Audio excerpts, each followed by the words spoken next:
Miracles இயற்கையான aroma ஆயில்களை கொண்டு தயாரிக்கப்படுகிறது. தூக்கமின்மை, மன அழுத்தம், எதிர்மறை எண்ணங்கள் போன்ற மனநல பிரச்சனைகள், உடல்வலி, தலைவலி போன்ற உடல்நல பிரச்சனைகள், ஆன்டி ஏஜிங், முடிவுதிர்வு, பொடுகு, வெண்புள்ளி, சரும பிரச்சனைகள் போன்ற அனைத்து பிரச்சனைகளுக்கும் தீர்வளிக்கிறது. Aroma miracles.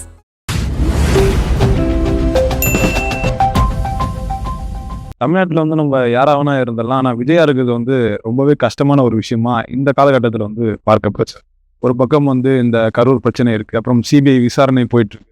மற்ற கட்சிகள் கொடுக்குற இந்த பொலிட்டிக்கல் ப்ரெஷர் ஒரு பக்கம் இருக்குது. அவருடைய கடைசி படமான இந்த ஜனநாயகன் வந்து இன்னும் ரிலீஸ் ஆகாத இருக்குது. இது பற்றாத குறைக்கு அவருடைய விவாகரத்து செய்தி என்ன நடந்தது சார் ஆக்சுவலாக இதில்? அதாவது பொதுவாகவே வந்து விவாகரத்து அப்படிங்கிறது ஒவ்வொருடைய தனிப்பட்ட விஷயம். அதுக்கு அடுத்து விவாகரத்து அப்படிங்கிற ஒரு முடிவை எடுக்கிறாங்க அப்படின்னா மனைவிக்கும் சரி, அந்த கணவனுக்கும் சரி வந்து மிகப்பெரிய ஒரு பெயின்ஃபுல் எக்ஸ்பீரியன்ஸாக அது இருக்கும். ரொம்ப வெளிப்படையாக சொல்லணும் அப்படின்னா, அந்த விவாகரத்தை விட அந்த விவாகரத்து குறித்து பொது வழியில் பல பேர் பேசுறது வந்து இன்னும் ஒரு பெரிய வழியை கொடுக்கும். வந்து ரொம்ப 100% ஒரு நிதர்சனமான உண்மை. அதனால இப்போ எனக்கெல்லாம் என்ன தோணுச்சு அப்படின்னா, இந்த விவகாரம் குறித்தெல்லாம் நம்ம வந்து கருத்தே சொல்லக்கூடாது, நம்ம பேசவே கூடாது. அது யார் பக்கம் நியாயம் இருந்தாலும் சரி, யார் பக்கம் அநியாயம் இருந்தாலும் சரி, இது நம்ம வேலை இல்லை அப்படிங்கிறது தான் என்னுடைய நிலைப்பாடு இந்த நிமிஷம் வரைக்கும். கடந்த காலங்களிலும் பல விஷயங்கள்ல வந்து இந்த கொள்கை காரணமாக தான் நம்ம ஒதுங்கி நிற்கிறோம். ஒரு ஜேர்னலிஸ்டா இவங்களுக்கு திருமணம் நடக்குது, இவங்களுக்கு அந்த திருமண முறிவு ஏற்படுது அப்படிங்கிறத நம்ம மக்கள்கிட்ட சொல்லுவோம். அது வந்து ஒரு ஜேர்னலிஸ்டா, ஒரு மீடியாக்காரனுடைய வேலை. அதாவது ஒரு செய்தியை சொல்வது, அவ்வளவுதான். அதுக்கப்புறம் அது உள்ளார போய் இதுக்கு யார் காரணம், இவர் காரணமா, அவர் காரணமா, இதுக்கு இல்ல பின்னாலே மூணாவதா யாராவது ஒரு நபர் இருக்காங்களா அப்படின்னு அந்த தனிப்பட்ட வாழ்க்கைக்குள்ள பூந்து புறப்பட்டு ஒரு புலனாய்வு செய்வதுங்கிறது ஒரு நாகரிகமான விஷயம் இல்லை. அது இல்லாமல் பார்த்தீங்கன்னா ஒரு ஜேர்னலிசத்திலும் அடங்காத ஒரு விஷயமா தான் அதை நான் பார்க்குறேன். பட் அதே நேரம் இந்த சங்கீதா விஜய் விவாகரத்து வெறுமனே விஜய் சங்கீதா இருவருக்குமான தனிப்பட்ட விஷயம் இல்லை. அதை வந்து ரொம்ப தெளிவா நம்ம புரிஞ்சுக்கணும். எல்லாருக்கும் தெரிந்த உண்மை என்ன அப்படின்னா, இப்ப இவங்க 2 பேருக்குள்ள ஏதோ ஒரு மனஸ்தாபம், கருத்து வேறுபாடு ரொம்ப வருஷமாவே இருக்கு.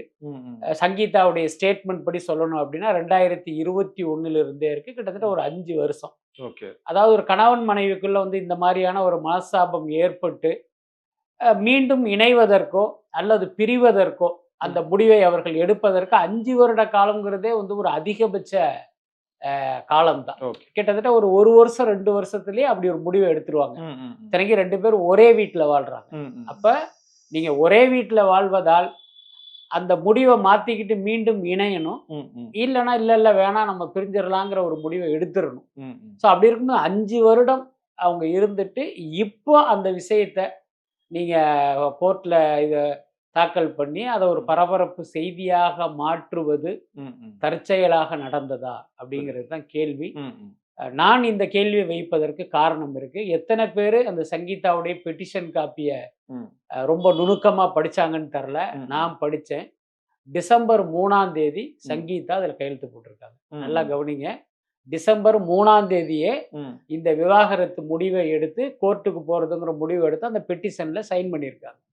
அதுக்கு அடுத்து கோர்ட்ல இது எப்படா தாக்கல் பண்ணப்பட்டது அப்படின்னா பிப்ரவரி 24ஆம் தேதி தாக்கல் பண்ணியிருக்காங்க.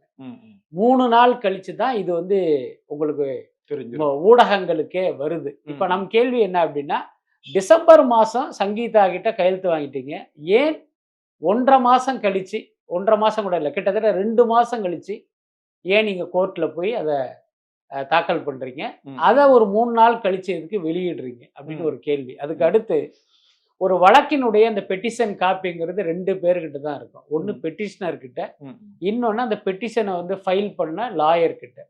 இது எப்படி பொதுவெளிக்கு வந்தது, யார் கொடுத்தது? இப்ப இதையெல்லாம் நீங்க அப்படி தொகுத்து பார்த்தாலே இது வெறுமனே சங்கீதா விஜயனுடைய தனிப்பட்ட விவகாரம் இல்லை, இதுக்கு பின்னால ஒரு பெரிய அரசியல் இருக்கு அப்படிங்கிறத நம்ம புரிஞ்சுக்கலாம். இல்லை சார், இப்போ விஜய் வந்து எனக்கு வந்து மன உளைச்சல் ஏற்படுத்தினாரு, அது மட்டும் என்னை ஏமாத்தினாரு, அவருக்கு வந்து இந்த மென்டல் டிசார்டர் பிரச்சனை வந்து இருக்குன்னு வந்து சொல்றாங்களே சார். அதாவது முதல்ல புரிஞ்சுங்க, இப்போ நீங்க வந்து ஒரு அடிதடி தகராறு, போலீஸ் ஸ்டேஷன்ல வந்து நீங்க ஒருத்தர் மேல கம்ப்ளைண்ட் கொடுக்க போறீங்க. இப்ப நம்ம 2 பேருக்குமே தகராறு. என் மீது நீங்க கம்ப்ளைண்ட் கொடுக்க போறீங்க. அது மாதிரி பிஸ்மி வந்து என்னைய கெட்ட வார்த்தையால திட்டிவிட்டாரு அப்படின்னு நீங்க போய் கம்ப்ளைண்ட் கொடுத்தா அந்த கம்ப்ளைண்ட் அவங்க எடுத்துக்க மாட்டாங்க. ஏன்னா இதன் பேரில் வந்து இவர் மேல எந்த நடவடிக்கையும் எடுக்க முடியாது. அப்ப என்ன பண்ணுவாங்கன்னா, இந்த மானே தேனே மாதிரி அது உள்ளார சில ஐட்டத்தை அள்ளி போடுவாங்க. இவர் வந்தாரு, என்னை கொலை பண்றதா மிரட்டினாரு, பயங்கர ஆயுதங்களா கையில வச்சிருந்தாரு அப்படின்ட்டு பாத்தீங்கன்னா நிறைய டெம்ப்ளேட்டான விஷயங்கள்லாம் அள்ளி போட்டு நம்ம கிட்ட இருந்து ஒரு கம்ப்ளைண்ட் வாங்குவாங்க. அல்லது நம்மள புகார் கொடுக்க தூண்டுகிற வழக்கறிஞரோ யாரோ பார்த்தீங்கன்னா இந்த மாதிரி வார்த்தைகளை எல்லாம் அது உள்ளார அள்ளி போட்டு அந்த கம்ப்ளைண்ட்டை கொடுப்பாங்க. அதன் அடிப்படையில தான் எஃப்ஐஆர் போடுவாங்க. இவர் பார்த்தீங்கன்னா கொலை முயற்சி ஈடுபட்டாரு, உயிருக்கு அச்சுறுத்தல் ஏற்படுத்துற மாதிரி இவருடைய நடவடிக்கை இருந்துச்சுன்னா அந்த எஃப்ஐஆர்ல குறிப்பிடுவாங்க. ஆனா நடந்தது என்ன? ஒண்ணுமே கிடையாது. உங்களுக்கு எனக்கு ஒரு சின்ன பிரச்சனை, அவ்வளவுதான்.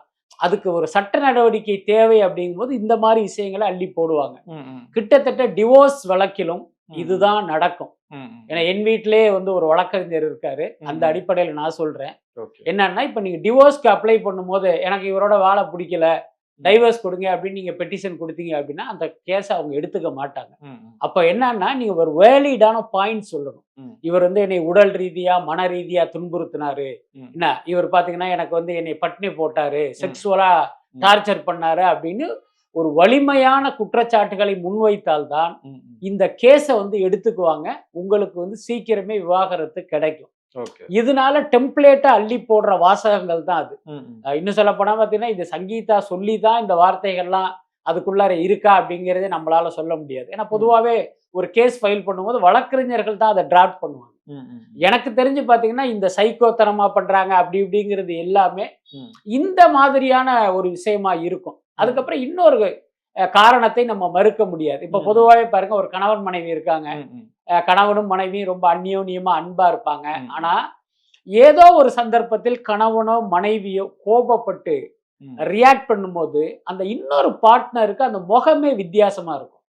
என்னடா அது இப்படி ஒரு முகத்தை காட்டுறான், இது வரைக்கும் இவன்ட்ட இப்படி ஒரு முகத்தை காட்டின பார்த்ததே இல்லையே, இவ்வளவு நாள் ஒரு அன்பான பாசமான ஒரு முகத்தை தான் நம்ம பார்த்துருக்கோம். ஆனா இப்ப கோபத்துல பாத்தீங்கன்னா ஒரு பயங்கரமான ஒரு ரௌத்ரம் தெரியுது.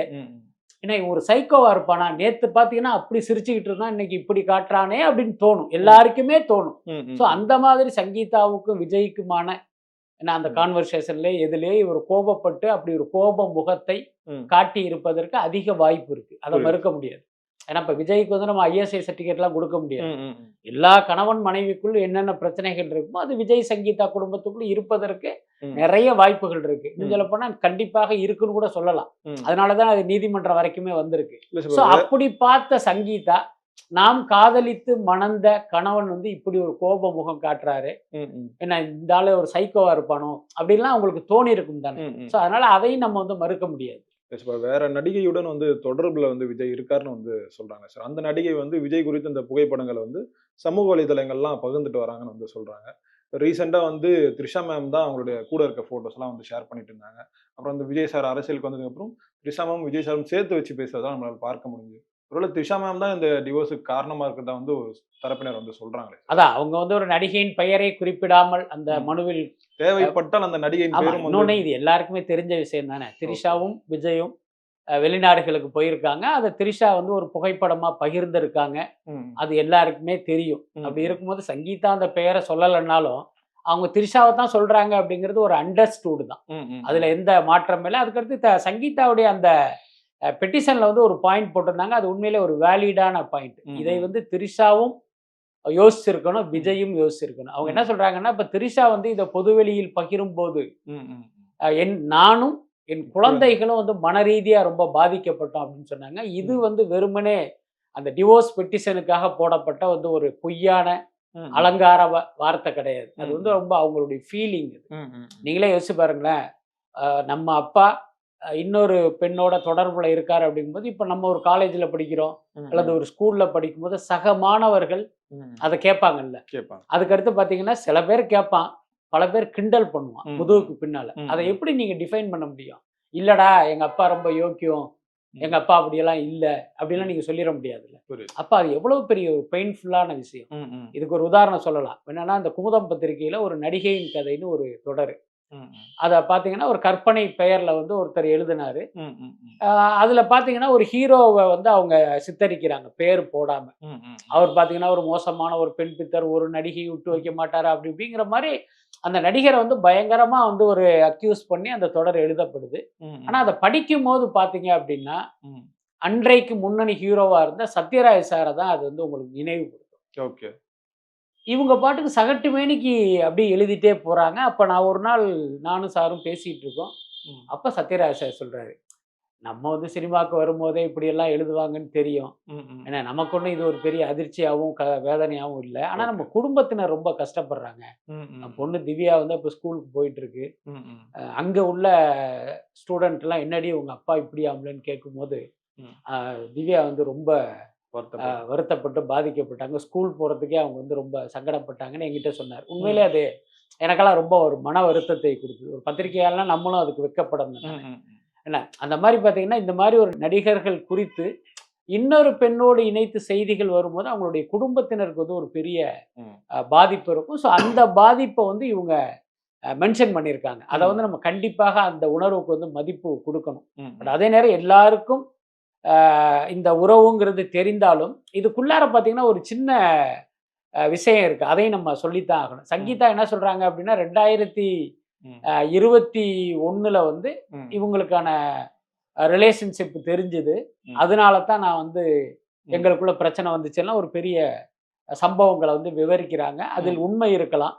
ஆனா எனக்கு தெரிஞ்சு அது 100% உண்மை இல்லை அப்படின்னு தான் நான் நினைக்கிறேன்.